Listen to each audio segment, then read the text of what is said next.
Hey everyone, what's going on? Thanks for tuning in to Relevant Jukebox, and today we're going to talk about the latest album from Little Simz, Sometimes I May Be Introvert. So this is Little Simz' fourth studio record, and she is coming off of the heels of her last one, Gray Area, which was an absolute banger and even won a Mercury Prize. Now, if there was one complaint I had about Gray Area, is that it was a little too brief overall at 10 tracks, but this time around we're getting the full serving as this thing's over twice the length, it runs over an hour, so yeah, we were long overdue for a nice, long, big Simz project, in my opinion. Now, the production has been tweaked a little bit this time around. It comes off a little bit more grandiose and elegant sounding, and she works in a lot of jazzy elements into this, like, really warm, live atmosphere. It's kind of chill. It's kind of smooth, but it also still has that, like, nice energy that Simz brings to the table, which I'm really drawn into. Also, she's toned down her delivery a lot more to match this production style as well. I mean, she no longer sounds like she's, like, out on the streets in a rap battle anymore. She's just flexing her versatility at this point, and I mean, I'm really digging it. I mean, some of her best tracks to date land on this project, in my opinion. Like Two Worlds Apart, which is pretty much my favorite example off of this project. There's a really smooth and laid-back beat on here with a really nice vocal sample woven in, and overall actually kind of reminds me a lot of Shattered Dreams by Earl Sweatshirt, except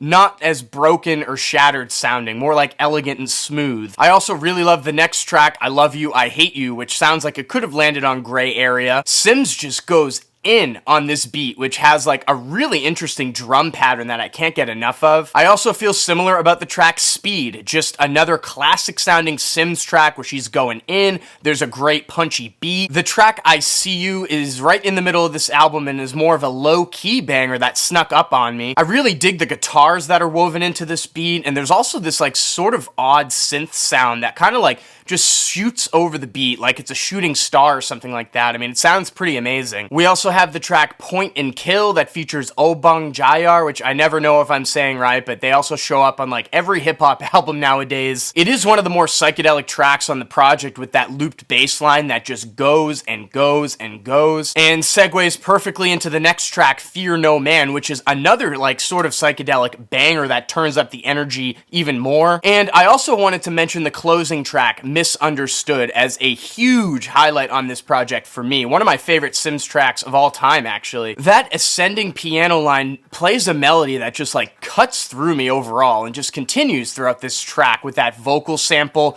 and it pairs so nicely with the more gentle drum track. It just sounds perfect. Now, there are a lot of highlights on this LP, a lot of tracks overall. I kind of just wanted to mention my favorites. I wasn't just gonna like list off everyone one by one. The only track that I didn't really get down with too hard was actually the opening cut, Introvert. It does do a really great job at setting the tone of this album, especially with those like marching band style drum lines that kick everything off and the huge horns. And there's even this like weird synthesizer that kind of just like spirals in and kind of ascends into the track where the beat just kind of settles into itself, almost like Simz is coming down out of a UFO, landing in and playing a live set on a huge grand stage. The beat is cool, don't get me wrong. I just think it lasts way too long with like a 6-minute runtime. It kind of gets stale. I mean, by the end of listening to this track in its entirety, I feel like I've consumed the entire record. And the album is also padded out with a lot of interludes. Some I think work and are pretty nice. Others, just kind of like meh. But still, overall, I'm just loving this album. I mean, Simz is an animal on the microphone once again,